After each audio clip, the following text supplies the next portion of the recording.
Hey guys, അപ്പൊ നമ്മൾ നേരെ മംഗലാപുരത്തേക്ക് പോവാണ്. എപ്പോഴത്തെ പോലെ ട്രെയിനിലല്ല ഇന്ന് പോകുന്നത്. ഇന്ന് നമ്മൾ വണ്ടി എടുത്തിട്ട് തന്നെ പോവാണ്. അങ്ങനെ എല്ലാ ബാഗും കാര്യങ്ങളൊക്കെ കെട്ടിവെച്ചിട്ട് നമ്മൾ നേരെ മംഗലാപുരത്തേക്ക് വിടുകയാണ്. കാസർഗോഡിന് ശേഷം അങ്ങോട്ട് കർണാടക വരെ മൊത്തത്തിൽ ഹൈവേ തുറന്നിട്ടാണ് ഉള്ളത്. അതുകൊണ്ട് തന്നെ നമുക്ക് നല്ല രീതിക്ക് തന്നെ മൈലേജും കിട്ടിയിട്ടുണ്ടായിരുന്നു. അറൌണ്ട് 38 വരെ നമുക്ക് മൈലേജ് കിട്ടിയിട്ടുണ്ടായിരുന്നു. അങ്ങനെ നമ്മൾ ഹോസ്റ്റലെത്തി ഗൈസ്.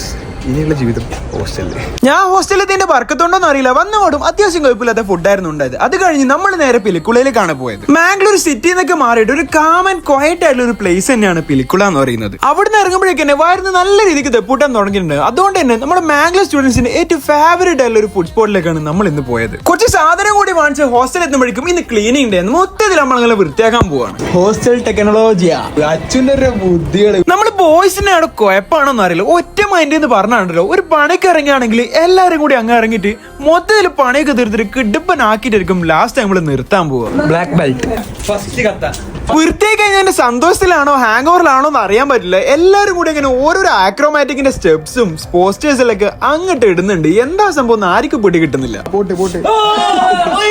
വൃത്തിയാകുമ്പോഴേക്കും അവിടെ നിന്ന് ഷട്ടിൽ ബാറ്റ് എടുത്ത് നമ്മൾ അങ്ങനെ ബാഡ്മിന്റൺ കളിക്കാൻ പോവാണ്. ഹോസ്റ്റലിലേക്കും വെറുതെ എന്തെല്ലോ പ്രാന്താണ്. അങ്ങനെ നമ്മൾ ബാഡ്മിന്റൺ കളിക്കാൻ വന്നിട്ടുള്ളത്. കൊല്ലങ്ങളെ ബാഡ്മിന്റൺ കളിച്ചിട്ട് എന്നാലും നമുക്ക് ഫുട്ബോൾ കളിക്കുന്ന ആ ഒരു രീതിക്ക് തന്നെ ബോഡി മൊത്തത്തിൽ അറിഞ്ഞിട്ടുണ്ടായിരുന്നു. കളി കഴിഞ്ഞ് ഫുഡും കഴിച്ച് നമ്മൾ അങ്ങനെ കടന്നു. അപ്പൊ ഓക്കെ ബൈ.